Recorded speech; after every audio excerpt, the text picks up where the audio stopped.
Welcome back to this episode of Coast to Coast. This week, we will be going over our wide receivers of the 2026 draft class. We will be doing the 8 setup, kind of how we've been doing on the last episode. We will continue that through the rest of the series with all the positions, and we're gonna go 8 to 5, 5 to 1, like we did the last time, and yeah, really excited. One thing I will say about this entire group is that everyone can catch on the move. Everyone has hands. Like, I didn't really see everyone catches with their hand. This is maybe not going to be an elite draft class in the sense of they got a bunch of Jeremiah Smiths running around, but this might be an elite draft class because in 5 to 10 years we'll look back on it and all of these guys will be contributing, in my opinion. Yeah, absolutely. Yeah, I'd agree. Because the floors are very high at the very least. Their ceilings are also very high in some of these guys' cases, but definitely, like you said, like the floor at the very least is high to start. Definitely. So they'll be rotational guys at worst. Yeah, and it's, I don't know, maybe I'm just really optimistic today, but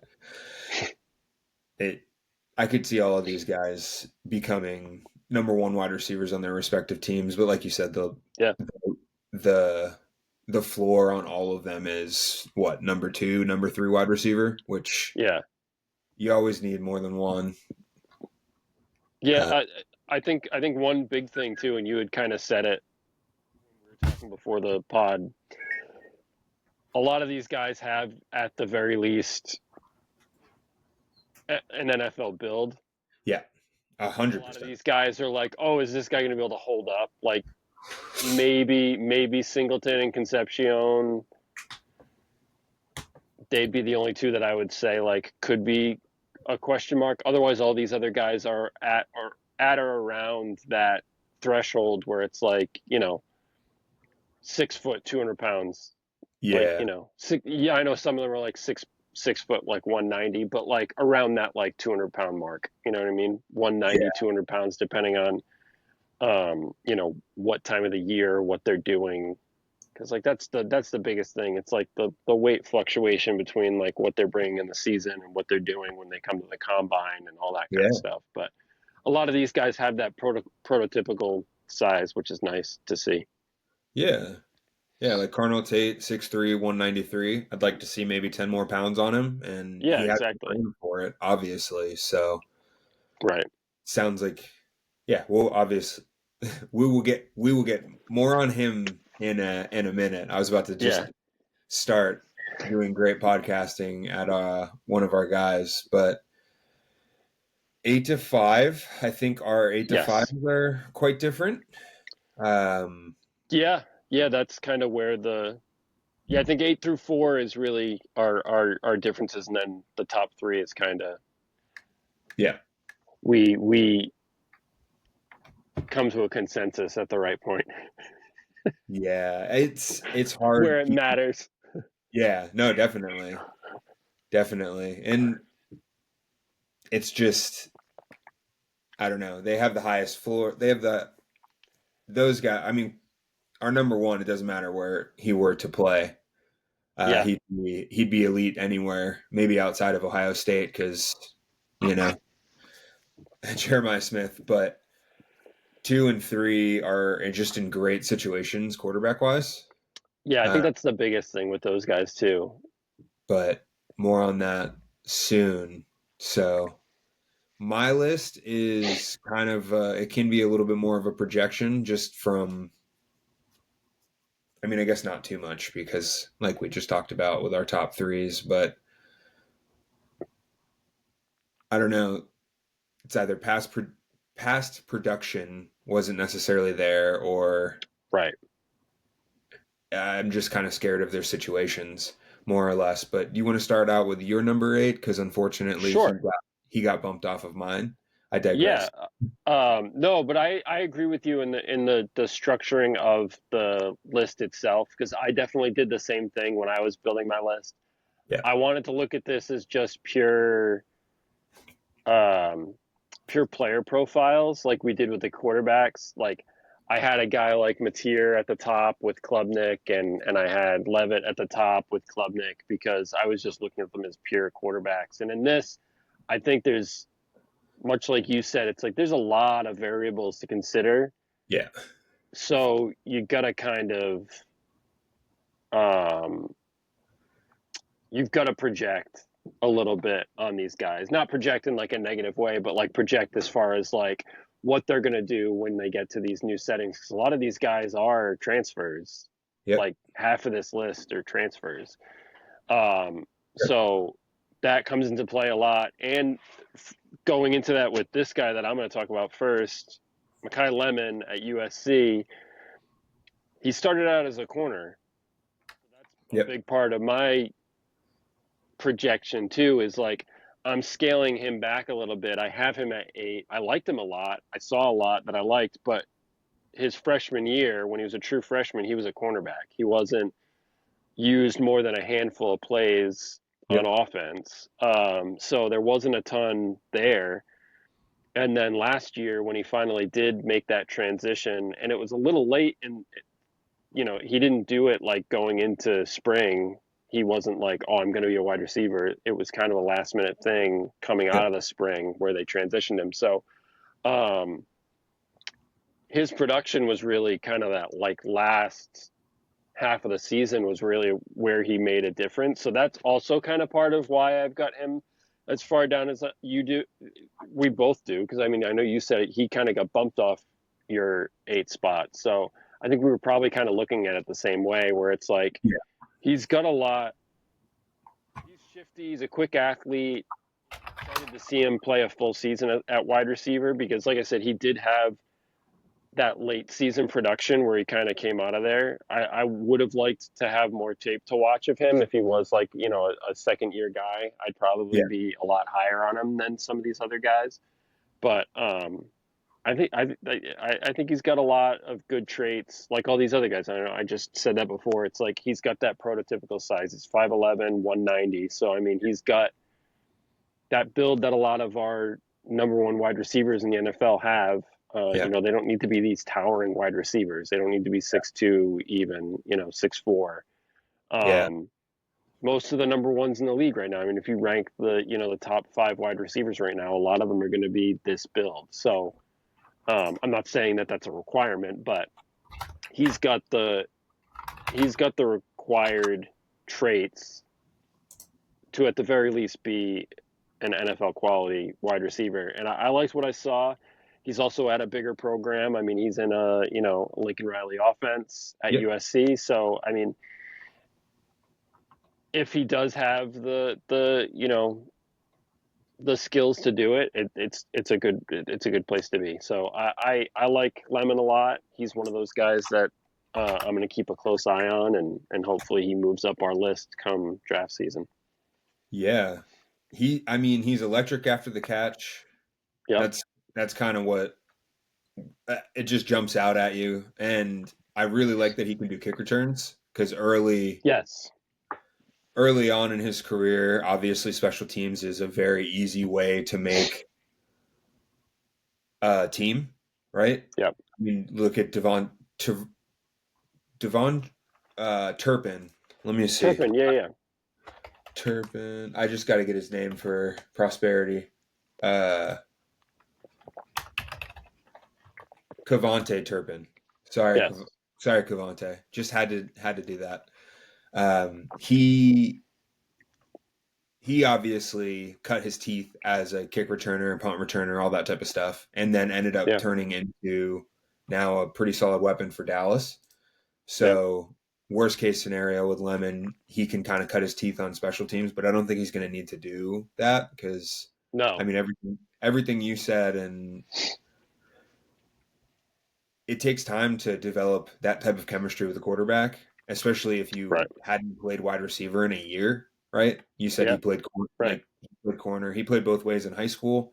So they did both come naturally, but I mean, he's electric as a wide receiver. There's a reason why they moved him there. So he's a definite athlete. we'll see. I mean, it speaks more to the amount of talent that's on this list than necessarily his talent. But Yeah, exactly. he like all these guys, I could see them rising up to different positions come 2026 when we're scouting them for the NFL draft. So Yeah, absolutely. yeah. My 8 is your 7, so I'll just jump into him. Eric Singleton Yep. Jr. at Georgia Tech, his first couple years, and then Auburn. He's moving on to Auburn, which I'm not sure how I feel about. There's probably a bunch of other places that he could have gone to potentially get better production, and maybe I didn't watch enough Auburn last year, but I feel like just historically they're kind of a run football team, you Yeah, know. right. I I'm just curious to see. I mean, he's definitely going to add a different dimension, just like he did at Georgia Tech, because Georgia Yeah, Tech is a run first football team. His usage, like gab, just gadget type plays, uh, what sweeps, tosses, jet motions, all that type of stuff. He's fast. yeah, I absolutely. I think a pretty fair comp because we're not talking about a Hall of Famer, but he was a good quarterback or a good wide receiver for quite a long time. Is T.Y. Hilton? He kind of reminds me of Yep. Ghost, as they used to call him, Yeah, and because he gets behind defenses, is why T.Y. Hilton yeah, had that, and I see a lot of that in Eric Singleton. Uh, I mean, the second he got to Georgia Tech, his freshman year, he just became a huge part of the offense, and then he yeah, doubled down and obviously just became better his sophomore year. You know, right. Yeah, I um, mean, he was a freshman All-American, so yeah, he yeah, came right out swinging. And kept, I think, like you said, it's like he's going to Auburn. He's going from Georgia Tech to Auburn. It seems like it's a very similar situation too. I yeah, think that's the other thing. Like you said, it's like they're very run heavy, and Georgia Tech was definitely very run heavy as well. So I which I think is unfortunate too, because it kind of caps his. It, I don't want to say it caps his projections, but it is going to cap his projections a little bit because he's not going to be a volume guy. yeah. You know what I mean? I mean, how Because can he he? came right. How can he be? Obviously, like we had said, it's like he came out really swinging as a freshman. He was a Yeah, freshman All American. He seems to be kind of a big all-purpose guy too, because he does, like you definitely. said, it's like he does everything. Like you used a perfect comparison. I wrote down in my notes very much like Debo Samuel Ah, when he was in San Fran, because it's yeah, like you said, a lot of jet sweeps, a lot of motion, a lot of rushing options on top of um, the deep balls. There were tons and tons of deep balls, much like you said with T.Y. Hilton. It's like that yeah. was something he made his money on, were those deep balls. Like he's a fast guy. So I Yeah. mean, he's also got, great yards after the catch. He's got solid hands, solid feet, great Dude, route running. So his hands are great for him only being yeah, 180. He had incredible body control, in my opinion, and then he has this whole class, like we said to start, are all like no one's body catching in this class. And to your point, he has very good hands. yeah. And they've done it all too. They've all been like we said it with Lemon, and it's the same with him. He's he's a weapon in the return game. So it's one of those Absolutely. things where like all of these guys can find the necessary angles to get on a roster Yep. to, in the NFL. Like Yeah. they've all got exactly what they need as far as like covering all their bases. Being that important of a player on a team too, and also being okay with kick return duties is, Right. I think that speaks to the person as well. And a lot of these guys do like Yeah. all of these guys are completely fine. And I think that's a trend that might be because it just helps them out, right? A Yeah. wide receiver Yeah. gets drafted to a place, has never done kick return, has never done punt before, especially punt, has never done Honestly, I either. don't think there's anybody that's on this list that I don't remember seeing some sort of return tape. Like all of these guys did it, which is pretty Yeah, impressive. Now that we're like talking about the fact that like special teams is so important for like that, when you're getting like further down in the roster spots, it's like special 100%. teams, that special teams angle comes into play, and all of these guys have it. So I'm glad you brought that up, because that's, now that I'm thinking about like all the players that we did watch, it's like there's not a single one of these guys that hasn't returned a punt or a kickoff, and that's a huge step up, or a Yeah, leg up on a lot of other guys, especially when we're usually talking about these lists and they're just like number one guys on different rosters that are yep, just coming in as that number one guy, and they're just like, a Jeremiah Smith, where it's like, this guy is our number one wide receiver. That's what he's going to do. That's all he does. He's not special yeah, teams, like whatever. yeah. Because I understand that some people are, well, and then there's the argument against it, right? Who was it that was? It wasn't Ruggs. It was Jameson Williams, right? Who tore his Oh, ACL yeah. on punt return in the national championship game or whatever. Or no, he Yeah. wasn't returning. He was going down to make a tackle Oh, on, okay. That's what it was. Yeah.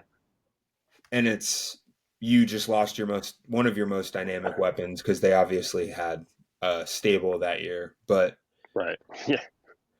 So there's arguments for and against it. It's just like we both said, a positive for it raises the floor because even a Yeah. good special teamer is very valuable. There's a lot of Right. guys who have Matthew Slater, Jesus, Anthony Levine Sr.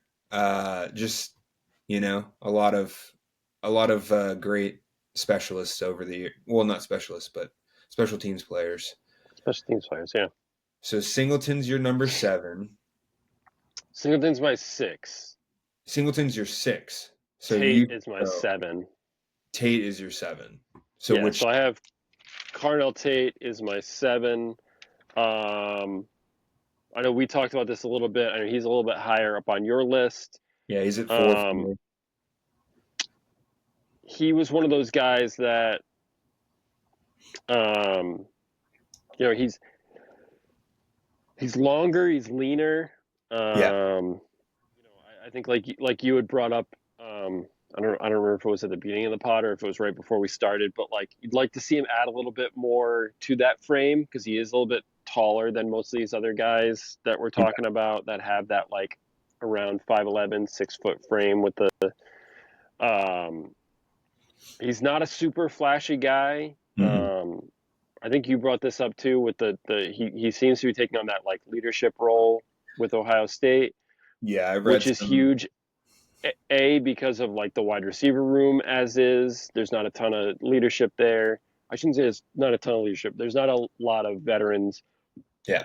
in the room now that like year after year you've whittled away at the wide receivers. They But on just keep. top of that, you've also got the quarterbacks are very young now too, because like Yeah. you went from losing Stroud to then gaining a guy like Will Howard, who Yeah. was a vet in the NCAA coming in for the one Yeah. year and clearly being able to take on that leadership role, to now having either, Sayin or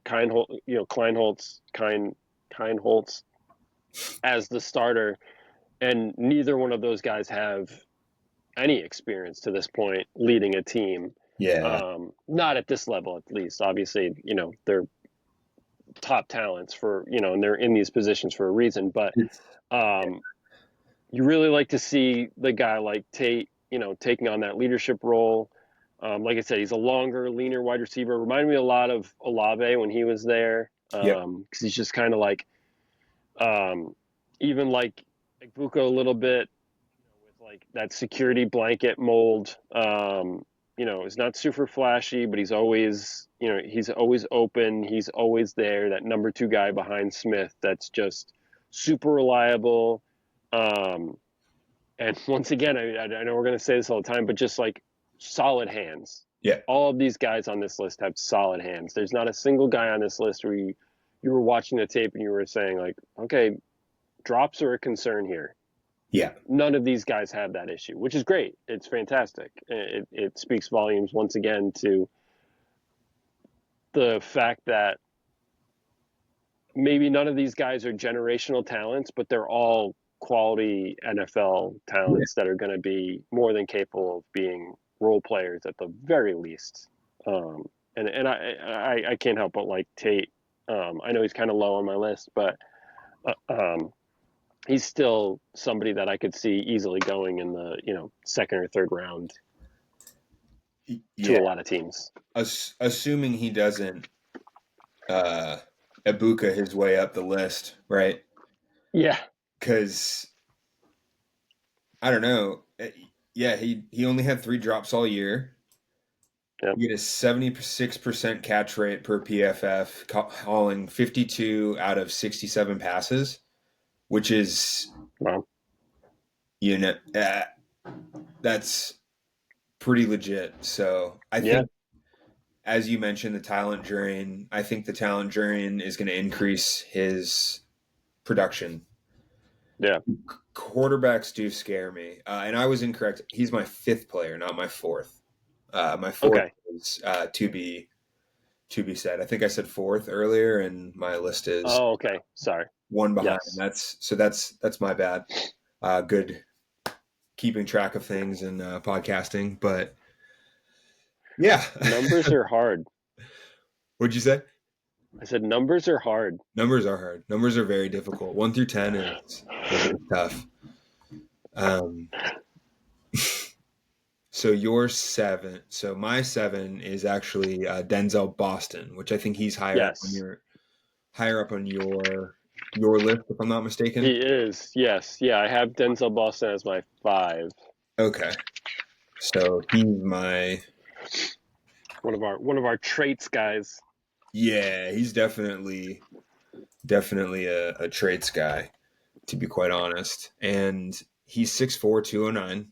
So doesn't really need to gain weight, but wouldn't be upset if he gained maybe another 5 pounds of NFL weight. Yeah. He had 63 catches, 800. Let me do that again.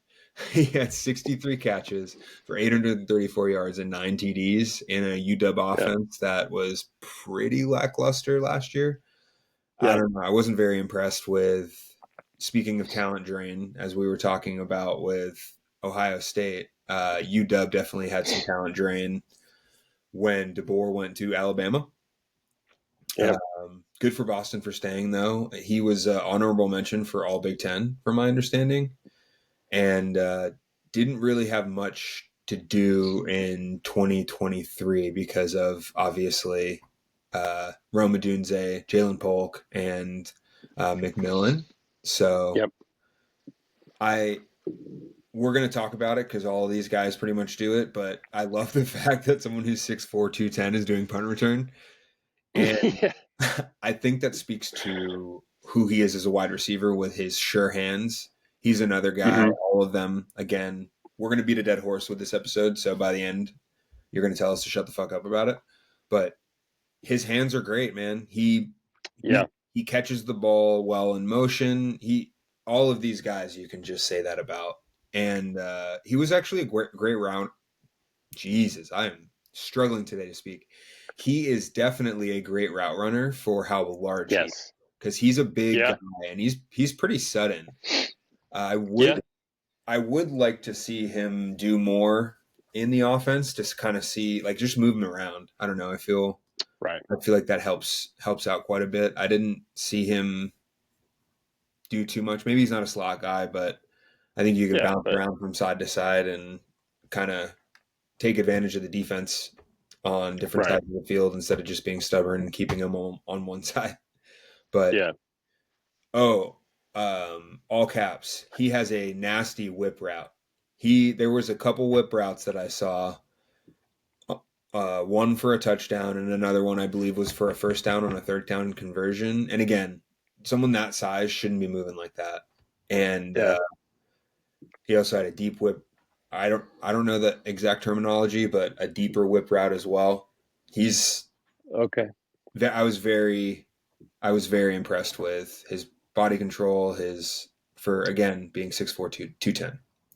Yeah. Oh, yeah, absolutely. I would agree. I mean, yeah, I mean, he's a big body wide receiver, and I think the big things with that too that like he utilized was like he has a strong frame, obviously, Yeah. but on top of that, like he has great hands, but him being strong at the catch point is even more important for somebody that size coming into the NFL because it shows that not only does he have good hands, because like some of these guys have good hands, but also like when you're competing and you're strong at the catch point, it's showing that like you're going to compete for those balls. It's not just going to be like, oh, you've got good hands, you've got solid hands, Yep. and you've got good body awareness, but like he's battling for those balls too. He's high pointing them, and he's also like he's fighting those balls out of the air.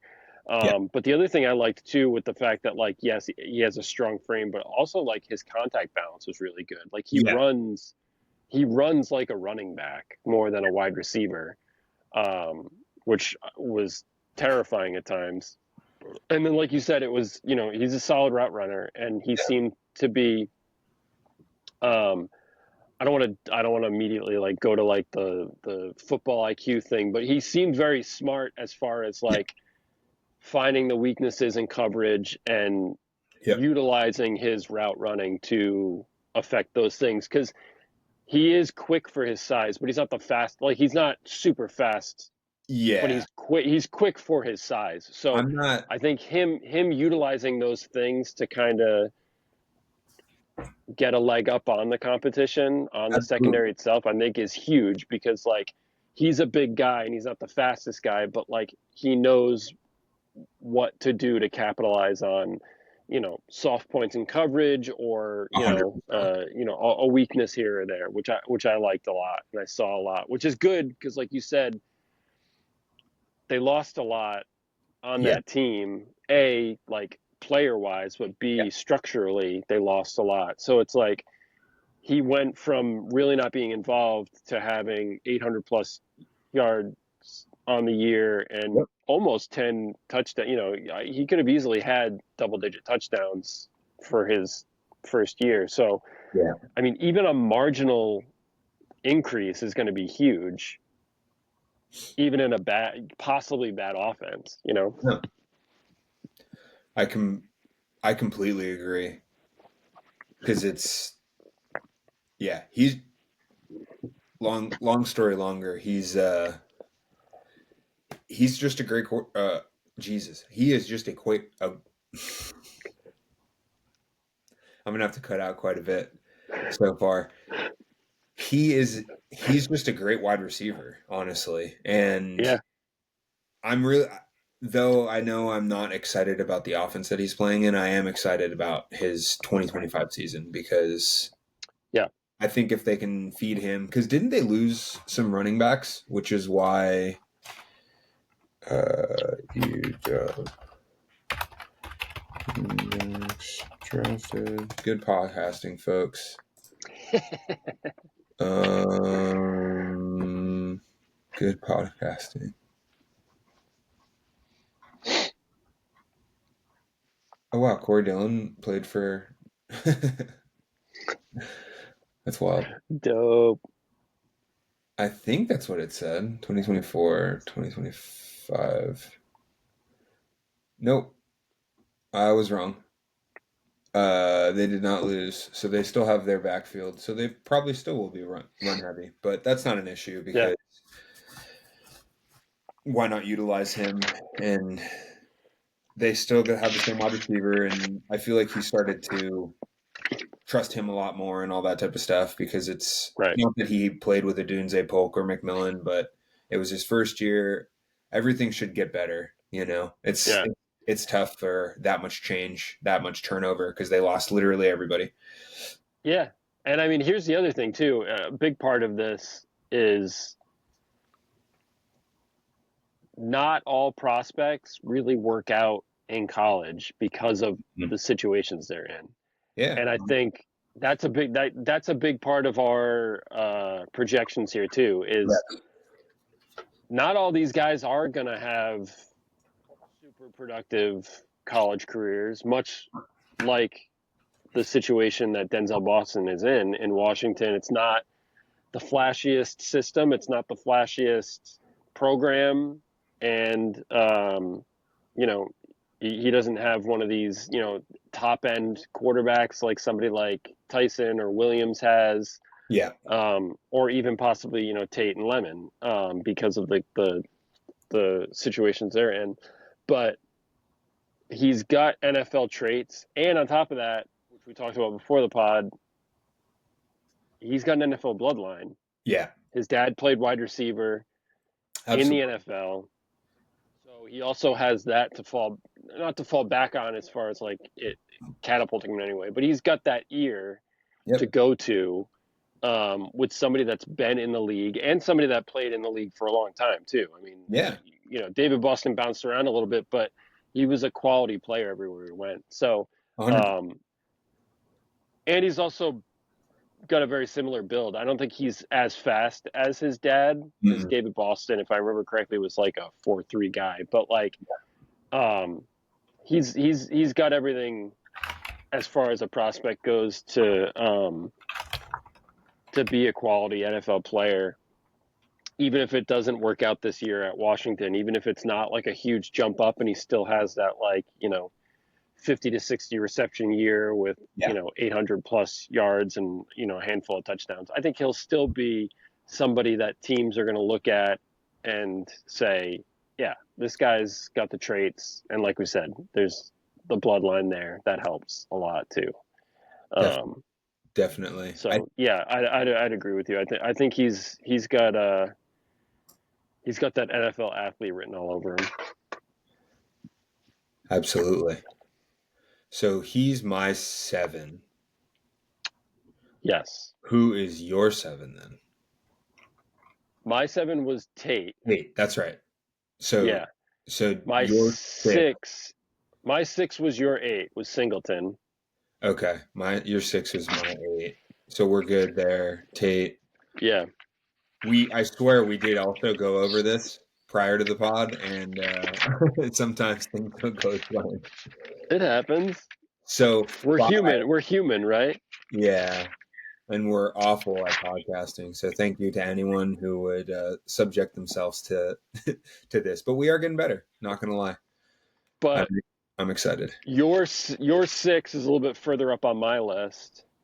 Do you want to talk about Concepcion? Because then at 5 we fall into that same thing where, like, I have Boston at 5, you have Tate at 5. I Yeah, think Concepcion's going to be our next guy that's going to kind of fall in line with our lists more or less. our lists matching up. Yeah, no, definitely. I can lead the way with him. He is another guy that's electric with the ball in his hands. Yeah, I He's agree. he's got that running back after the catch type vibe. He's very tough to bring down. And honestly, I would say that he might have learned a little bit his sophomore season, because his first year, or not his sophomore season. Um yes, I'm sorry. His first year was his freshman year is when he was probably more, if I remember correctly, because he Yeah, had, no, you're right. 2023, he had like much larger impact than last year. but it was, I feel like he learned after that year, after 2023, to like not try to Gronk around because he doesn't want to get hurt. Because Yeah, that 2023 season, he was a demon trying to bring down, and always wanted contact, never wanted to shy away from it, all that type of stuff. But yeah, yeah, he's a better route runner than what you would think a gadget guy of his stature is. And I hate to say gadget guy because it's derogatory for whatever reason. He has a bunch of different skill sets. I would like to see him more. Uh, Actually, I don't know. No, I'm completely fine with his usage because it was a little bit Yeah. all over, and it was a little bit different with it was a little bit different. He did a bunch of different things very well, is what I'm trying to say. Yeah. Okay. Uh, but yeah, Yeah. he's just I fluid. I I I would say the one thing I would say that I think, which is what I kind of thought you were going to get at, it's like he was used a lot as a primary slot receiver, Yes. and I feel like he could have been utilized a lot more as like a deep threat, which Yeah. was the one thing that I was a little disappointed in. Because, like you said, like he's explosive, like very twitchy. You know, the short area quickness is there.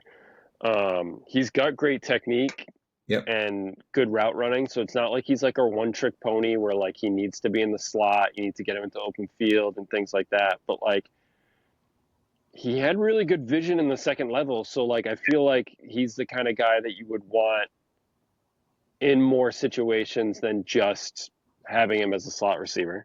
One thing we forgot to mention is that I believe his starting quarterback went down in October, if I remember correctly, Oh, okay. and Yeah. he had freshmen starting for the rest of the year. So I know that's not only a handful Okay. of teams, but that's all. That's another reason why he's transferring to Texas A&M, and Yes. two, he really dipped at the end of the year because I think they were just so limited with the freshmen that they had at quarterback because he just Yeah. wasn't.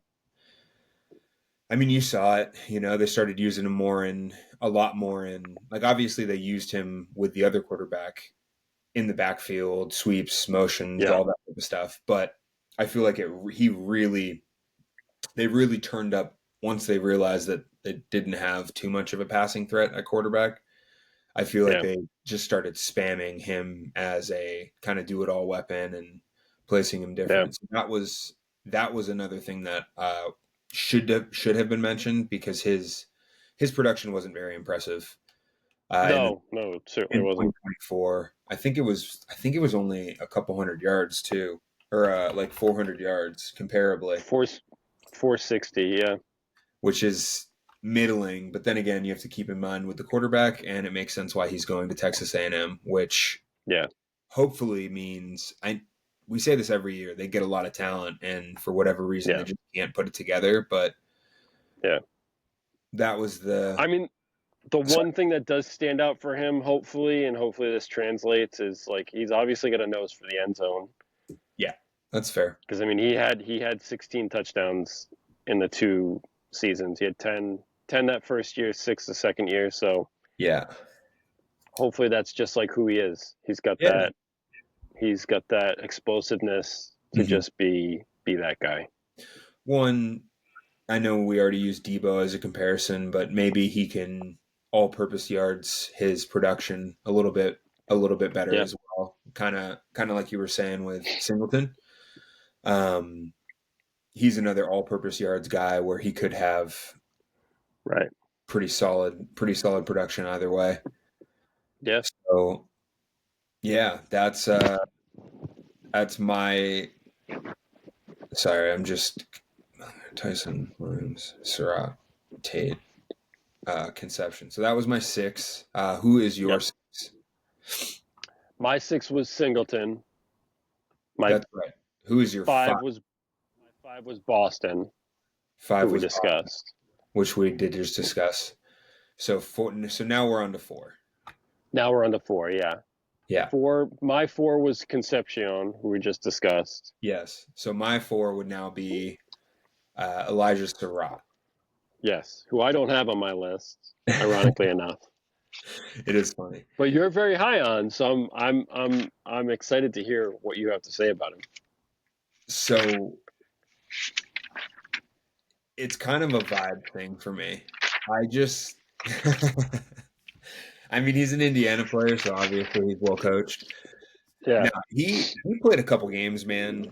Honestly, there were a couple games where it was rainy, and then there were a couple games that it was snowy and just Yeah. cold as shit because they play in the Big Ten, and November, December comes around, and then the college football playoff was cold as fuck this year too.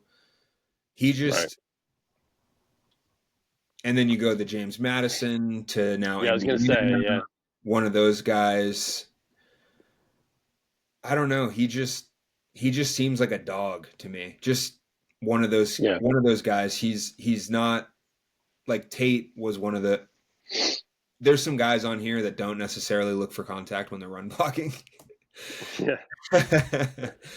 Sorry, Tate, not to throw you under the bus, but you need to start. You need to get to that 200-pound mark and start throwing that frame around. But I don't know. He was a clean route runner. He had some breakaway speed. He's effortless catching the ball in motion, and he was Rourke's security blanket. I think he's again a very clean route runner, so he's good over the middle of the field.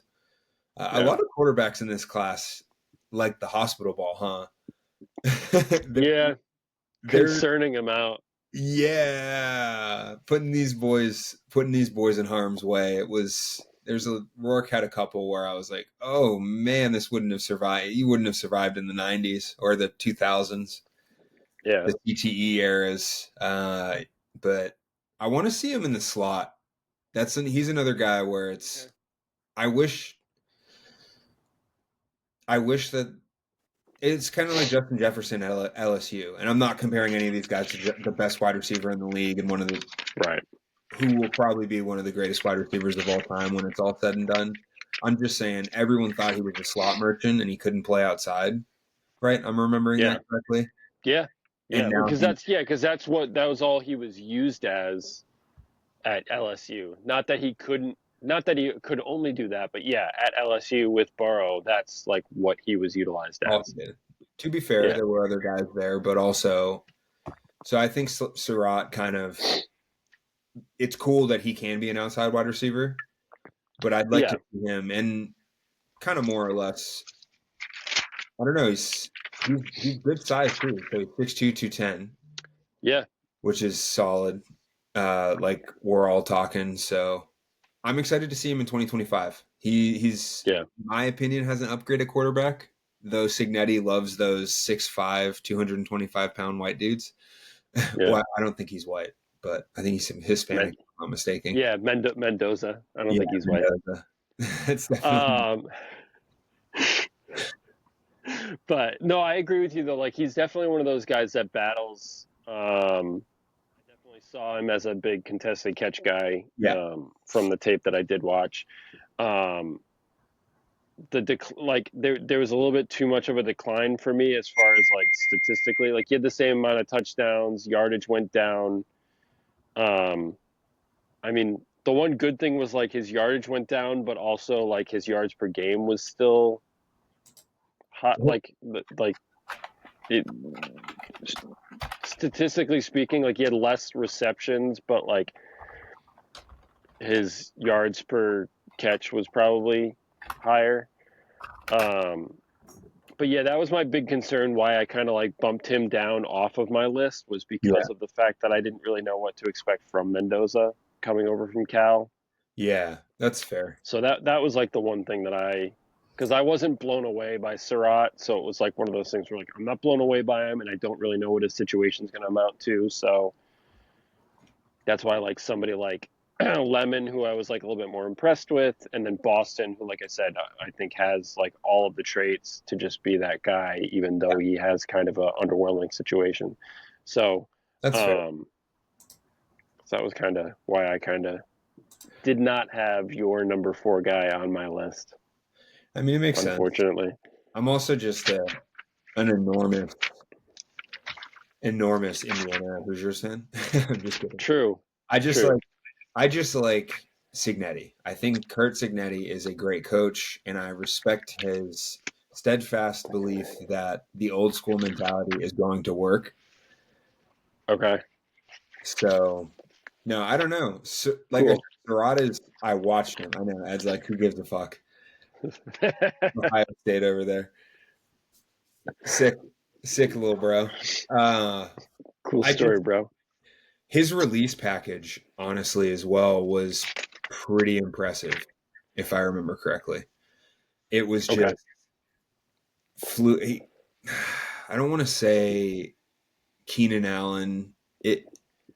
I feel like people just couldn't get hands on him, which is very important for, and I feel like everyone kind of played off. It's just important for your release is very important. It's the reason why Devontae Adams is one of the best wide receivers in the NFL. The only reason why I bring him Yeah. up is because he was slow. But Right. if you can't get hands on somebody in press and all that type of stuff, and you, in my opinion, know how to use your leverage and you're a good route runner, it's very, I feel like what he does well, or what I believe he does well, and then obviously the upgrading quarterback is very interesting to me. But Okay. so we're now on our number 3, coast to coast, Yep. top 3 wide receivers in the 2020 Top 3 consensus. consensus. All 2 people. Do you want to start off with 3? Sure. Yeah. So our number 3 is Antonio Williams. Mhm. My notes are basically identical for 3 and 2. I don't know how you felt, but like Antonio Williams is one of those guys that like great size. He's elusive. He's shifty. The yards after the catch is pretty impressive. Yep. The hands are there. Great hands, great route running. And I think the biggest thing with him, I think the biggest thing with like both of like number 3 and number 2 is with Antonio Williams, like him being with Klubnik another year I can't is wait. exciting. It's exciting on its own because I mean I know we talked about the quarterbacks already, and like Klubnik took a huge leap Yes. from 23 to 24, and I was already excited for Klubnik because that wide receiver room is pretty stacked to begin with. Yep. But like I especially like Antonio Williams, and I mean the other guys. You've got another Williams, and then you've got I'm blanking on the third wide receiver, but Brown. you've got Brown. Yeah, you're 3 guys deep, so I like that, and I like it especially because I liked Antonio Williams so much. Yeah. Watching him play and seeing all of those things, and Yep. seeing how explosive he was, how shifty he is, how, like the His, great hands, great awareness, and the route running, and then you take that, you have the fact that like defenses have to stay honest having that many weapons on the field definitely. and having a quarterback that took such a big leap from 23 to 24. Yep. And I was already excited for him to take another leap. And I'm even more excited now after watching more closely Antonio Williams Yep. and seeing what he has to offer because, I mean, he had 908 yards and 11 touchdowns. And that was He's with them, I don't think, at 100% yet. no, he's And I the don't mean health wise, I mean like really yeah, kind of like offensively. they need a couple things. I'm not sure what it is, but last year they Yeah. just weren't. Completely agree. They Yeah. weren't their final form, so to speak. But this year I could see them being a national championship contender for sure. Get back to Yeah. prowess. So you mentioned the 11 touchdowns. He's the first wide receiver to have double-digit touchdowns since T. Higgins back in Oh, wow. 2017, Wow. Okay, cool. I think. I believe it was 2017. Yeah. He's you mentioned he's tough to bring down. He plays much bigger than 190. And Yeah, honestly, definitely. his tape from his freshman year is pretty insane too. Like, Yeah, I meant to bring that up. He definitely he came out swinging. yeah, and he did it with an awful quarterback in DJU. Not to Yeah. smirch, not to just besmirch him, but obviously injuries just derailed his sophomore year. And so you mentioned Brown before as well. I guess Brown had kind of had a similar situation as what Williams has had. So Okay. he balled out his freshman year. Sophomore year was this year for Brown. Got injured and had to sit out. So leadership is obviously something that we all, well, you and I really appreciate. And it seems like he's Yeah. been helping Brown through that. He's been taking more of a leadership role as well, and just kind of being able to help someone through a personal experience. Like, you hit the nail on the head earlier when you just said Klubnik with 3 elite wide receivers, right? Yeah. And Williams is obviously the next one draft eligible, but yeah, I don't know, he's electric with the ball in his hands. You probably already mentioned that. Great body control is what I had. Tough to bring down. Uh, Showed good improv. I liked what he did after he not only would get open, but he'd get upfield anytime plays broke Yeah. down for Klubnik, which I really liked. Um, DJU, he was kind of his security blanket in 2023. So if you can move chains, you're generally a pretty solid route runner for kind of what you are. Right. And as we've said with several other guys, he can return punts. Yeah. Surprise, surprise. Yeah. So number 2 hasn't had much of a quarterback change as well, and that's Jordan Tyson for us Yep. and his quarterback, Sam Levitt. It's going to be very exciting watching these two play. Unfortunately, Tyson wasn't available. I think it was a shoulder injury or something. I forget. Yeah. Yeah. Collarbone, I think, right?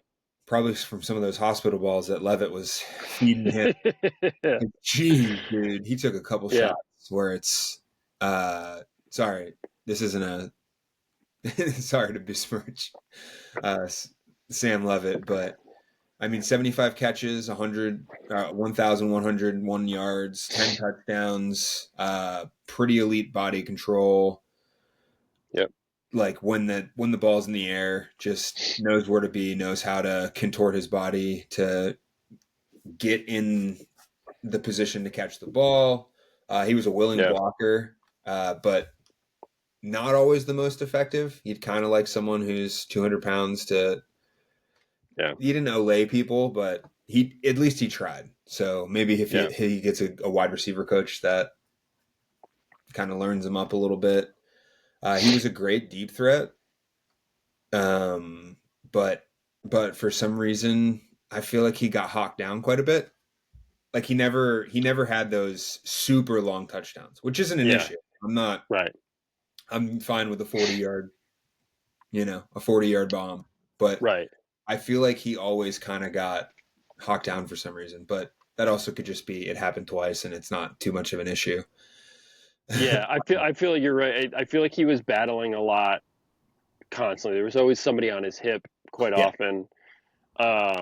Even though he does have, like, he was pretty shifty, he was pretty fast. So, like, Yeah. I think that might be a little bit of um, competition equalizing itself, basically. I think it was just probably because he was facing quality backs, probably. Yeah. So yeah, I agree with everything you said about him. I mean, like I said, it's like I have virtually identical notes with him and Williams. Yeah. Both great size, elusive, shifty, plus hands, great body control, awareness, and like we had said, they they have the 2 biggest advantages over everybody in this class is the fact that they've got returning quarterbacks that are just like the top of their own class. Because I mean, Yeah. Klubnik's far and away number 1. We both Yep. felt that. Currently. And then Levitt, I know we didn't necessarily have him at the same point on our lists, but like we both felt that like he's better than quite a lot of Easily. the other guys. Like he was still like a level up from a lot of the other guys that we were watching. Yeah. So I think Williams and Tyson both have that. Like they just like traits wise, um, talent wise, they're just great wide receivers to begin with. But then on top of that, you add in the fact that both of them have um, returning quarterbacks that they've already got good production with, Yeah. and then they're elite quarterbacks on top of that, and they're both guys that we both saw the possibility of growth Yeah. from their tape. So I mean, these guys have room to grow. Their quarterbacks have room to grow. That's a great combination. and they're also going to be playing in some really high leverage games too. I think both of Oh, these teams are absolutely. going to be in really good positions to be um, duking it out in the college playoffs. So I think that these two guys, like either one of these guys, could be our number one wide receiver come draft time. Absolutely. And I'm researching real quick how much of the target share total offense Scatabo. So Oh, yeah, yeah, yeah. yes, he has a returning quarterback, but both Yep. of them are going to benefit. Unfortunately, no, I don't want to say benefit because losing Scatabo is pretty. He's elite, dude. He was an elite Yeah. college player. We'll see what he does in the NFL, but that's not what this is about. But losing someone like that on your team who was accounting for, I mean, in the Peach Bowl alone, he accounted for 56% of ASU's offensive, which Right. was a crazy game. That was the game against Texas where he pretty much single handedly Yeah. almost beat Texas. But And Tyson just wasn't in that game either. yeah, no, exactly. Yeah, Right. So, Tyson got hurt, I think the last game of the season, so he wasn't in yeah. the Big 12 championship game or Right. well, Or any of the playoffs. Yeah. I'm sure he's nipping at the butt, nipping at the bit, chomping at the bit Chomping to at the bit. Yep. nipping on the butt. Nipping on the butt. Nipping butts. Uh, but yeah, so completely agree. Obviously, he's our number two. And number one was a late add to my number one, but he's like all of these guys in one. It's wild. Literally. Yeah. And he's what, 6'4", 6'5", 220? 6'4", 220. Yeah. Yeah. So he can do literally anything that any of these other guys that we were talking about can do. He has Yeah. incredible body control. He has vice grips for hands. It just literally like a nuts. I don't under. He's too big to be doing what he does, but Yeah. Absolutely. by all means, the floor is yours Yeah. because you're the reason why he's my number one. Because you said, "Hey, we talked a little bit prior, and you're like really high on him, so I had to go watch him." And yeah, I'm Yeah, I mean, glad to it be did. fair, I think he was like the 10th guy listed on the Yeah, list of guys that we were supposed to look at. So yes, he was the last guy I looked at, and man, was I impressed. I mean, watching Malachi Fields play at Virginia was like when they show NFL players playing in high school. Like, yeah, when they show like um, Derrick Henry in high school, and he's just like, it looks like just like a 30-year-old man is playing against like yeah, elementary school kids. Like, that's what Malachi Fields looked yep. like. And Virginia's not, it's not like, who was it? Was it Boston that played? Who was it that played at James Madison? Was it Boston? I'm trying to Uh, remember now. who lost to James Madison? Surratt was the one. That's what it Oh, was. sorry. It's not like he was this guy playing at like some like lower level college. Like Yes, Virginia it's is a ACC. legit, yeah, it's ACC. It's an ACC program. So like he's playing against other legitimate college programs. Even even on the even on the Clemson game, like there were games against. So yeah, okay, the ACC kind of stinks now, but there were Right. games against actual teams where you're like, holy shit, he's 3 inches taller than the corner and Yeah. looks like a defensive lineman comparably. Right. And like he's huge, but he was incredibly slight on his feet. Yes, Like he was quick, he was twitchy, and it's one of those things where it's like I didn't see anybody try to do this, but like good luck trying to press this guy on the line. 100%. That's not happening. No, It's just not happening. I mean, maybe it'll happen at the NFL level, but like in college, him at I don't Notre know, man. Dame, like it's not going to happen. Like somebody's going to try to do it and it's going to end up on Sports Center. Like it's going to end up on Sports Center. Um he's a great contested catch guy, fantastic on the boundaries. Like his awareness on the boundaries was amazing for a man his size. I think you had said this like really quickly because like I had thrown out a comp of Jaden Higgins because like we had just watched, Yes. this past year's guys. And I really wanted to say somebody else, and you said it, and it made me feel better about it, was Julio Jones, because he was one of those guys that he's just a monster of a human being, but also he was 100%. just like so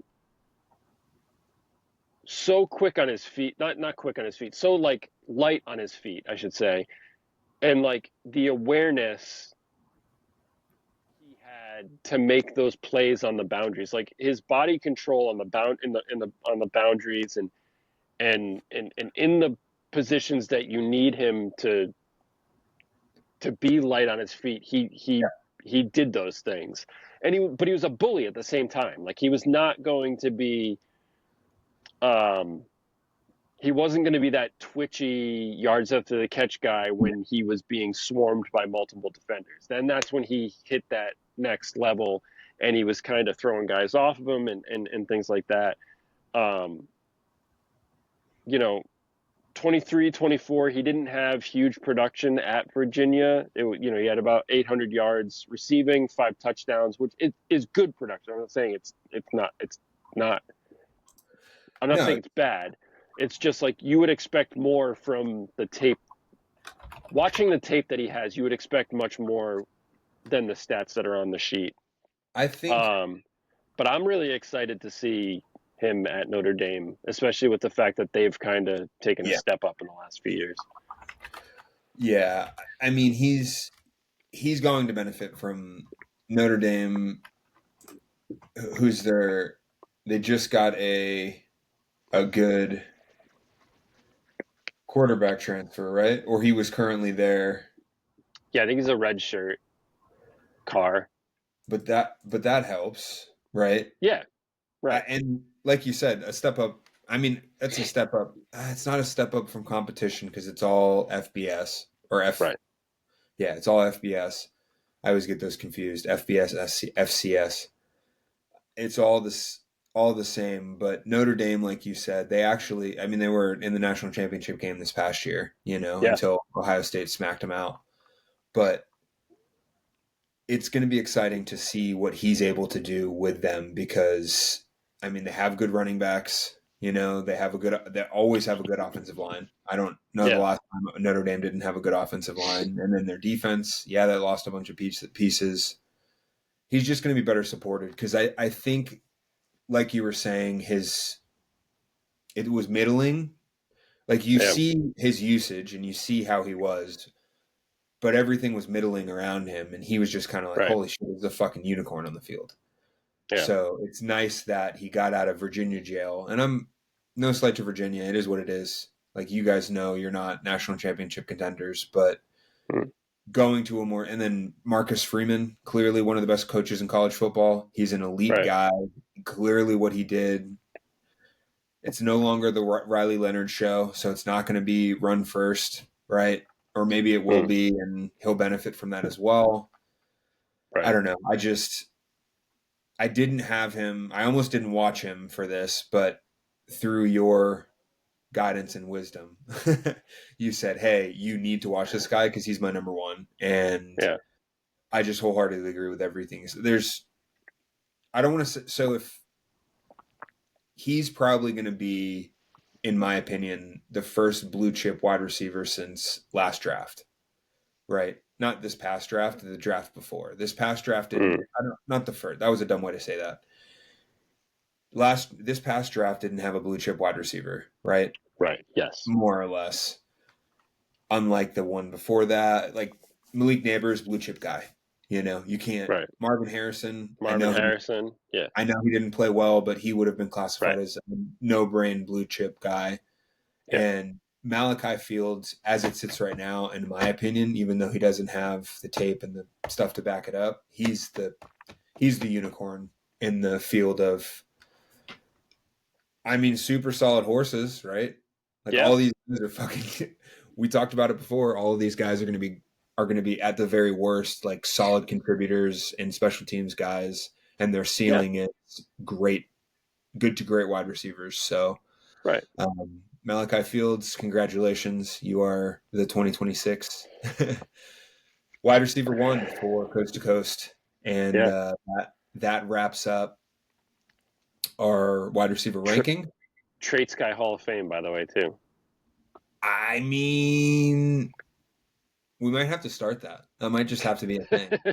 Traits Guy Hall of Fame. Traits Guy Hall of Fame, Malachi Fields, 6'4". All you have to do, kids, to be on the Traits Guy Hall of Fame wall is be a large human that moves Yeah, pretty well. So, yeah, and then also be at the top of your class. So, things to look yeah. forward to. Right. Because clearly, it's like the Heisman, Traits Guy Hall of Fame. The Blitnikoff, the Budkiss Award, yeah, those things are cool, but are they in the Traits Guy Hall of Fame? That's the new They're all just benchmark. words. Um, one day it'll mean something. I'm certain of it. But yeah, thanks again for everyone watching. Hope you guys enjoyed our wide receivers 2026. I think next week we'll do. Next week might be. We should have one next week. Do you want to do maybe running backs, or we could get on tackles, or should we go maybe we should go defense. Yeah, mix it up a little bit. Yeah, how about, because we just did wide receivers, we'll do cornerbacks. Sounds good. So next week, look forward to teaser. Look forward to cornerback rankings. Same format, 8-1, 8-5 to start, and then 4-1. And yeah, thanks for watching. Like, comment, subscribe, whatever everyone else is saying. And thank you guys again.